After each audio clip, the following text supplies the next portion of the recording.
Seorang insinyur dan arsitek asal Mesir yang lebih suka berada jauh dari pusat perhatian publik. Tidak diketahui banyak orang. Dia adalah Dr. Muhammad Kamal Ismail, pemilik ide marmer dingin, kubah listrik dan payung yang megah di Masjidil Haram. Beliau orang termuda dalam sejarah Mesir yang memperoleh ijazah sekolah menengah atas, orang termuda yang terdaftar di sekolah teknik kerajaan pertama, orang termuda yang lulus dan dikirim ke Eropa untuk mendapatkan 3 gelar dokter di bidang arsitektur Islam. Dia juga yang termuda yang mendapatkan syal Nil dan pangkat besi dari raja. Dr. Muhammad Kamal menikah pada usia 44 tahun. Istrinya melahirkan seorang anak laki-laki lalu meninggal dunia. Setelah itu beliau tetap menyendiri dan mencurahkan seluruh waktunya untuk beribadah kepada Allah hingga wafat. Beliau menghabiskan hampir 100 tahun usianya untuk melayani 2 masjid suci, jauh dari sorotan media massa, ketenaran, apalagi uang. Dr. Muhammad Kamal Ismail adalah insinyur pertama yang melakukan perencanaan dan pelaksanaan proyek perluasan Masjidil Haram di Mekah dan Masjid Nabawi di Madinah. Dia menolak untuk menerima cek pembayaran jutaan dolar untuk ide desain teknik dan pengawasan arsitekturnya yang diberikan oleh Raja Fahd bin Abdul Aziz Al Saud, juga perusahaan Bin Laden. Dia mengatakan kepada Bakar bin Laden, "Mengapa saya harus menerima uang untuk pekerjaan saya di 2 masjid suci?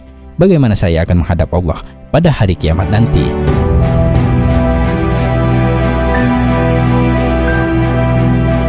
Dokter jenius ini memiliki kisah ajaib atas kuasa Allah yang menakjubkan dan luar biasa sehubungan dengan batu marmer yang dipakai untuk lantai Masjidil Haram, juga Masjid Nabawi. Dr. Kamal ingin menutupi lantai Masjidil Haram dengan marmer khusus yang bisa menyerap panas untuk jamaah yang melakukan tawaf. Marmer ini hanya tersedia di sebuah gunung kecil di Yunani.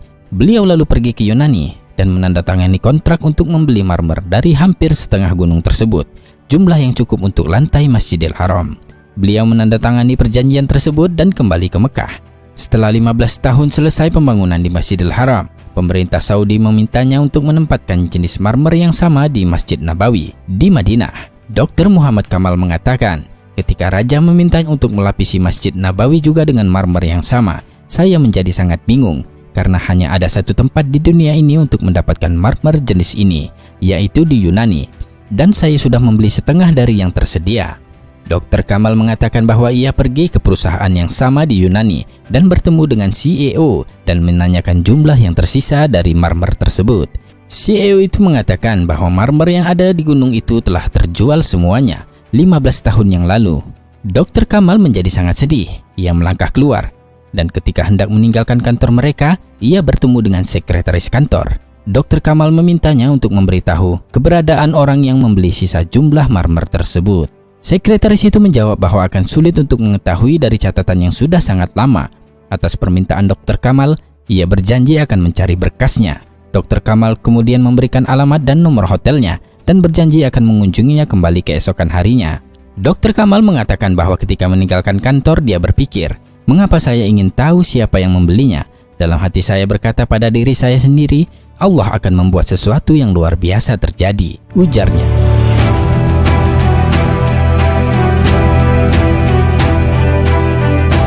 Keesokan harinya, beberapa jam sebelum berangkat ke bandara, Dr. Kamal menerima telepon dari sekretaris perusahaan itu yang mengatakan bahwa dia telah menemukan alamat pembeli. Dr. Kamal pergi ke kantor mereka dengan langkah lambat sambil berpikir, apa yang akan saya lakukan dengan alamat pembeli tersebut? Karena sudah bertahun-tahun berlalu. Dr. Kamal sampai di kantor dan sekretaris memberi alamat perusahaan yang membeli sisa marmer tersebut. Dr. Kamal mengatakan bahwa jantungnya berdegup kencang saat mengetahui bahwa perusahaan yang membeli marmer tersebut adalah perusahaan Saudi Arabia. Dr. Kamal pun terbang kembali ke Arab Saudi pada hari yang sama, dan setibanya di sana, ia langsung menuju ke kantor perusahaan yang membeli marmer tersebut dan bertemu dengan direktur admin dan menanyakan apa yang telah dilakukannya dengan marmer yang dibelinya beberapa tahun yang lalu dari Yunani. Direktur admin berkata, "Saya tidak ingat." Dia lalu menghubungi bagian gudang dan bertanya tentang marmer putih dari Yunani, dan mereka mengatakan kepada Dr. Kamal bahwa semua jumlah marmer yang dibeli 15 tahun yang lalu masih ada dan tidak pernah digunakan. Subhanallah.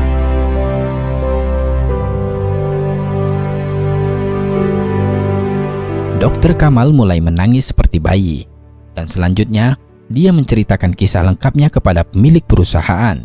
Dr. Kamal memberikan cek kosong kepada pemilik perusahaan dan memintanya untuk menuliskan jumlah yang diinginkan. Ketika pemilik perusahaan mengetahui bahwa marmer tersebut adalah untuk Masjid Nabawi, ia berkata, "Allah membuat saya membeli marmer ini dan melupakannya, karena marmer ini dimaksudkan untuk digunakan di Masjid Rasulullah." Allahu Akbar.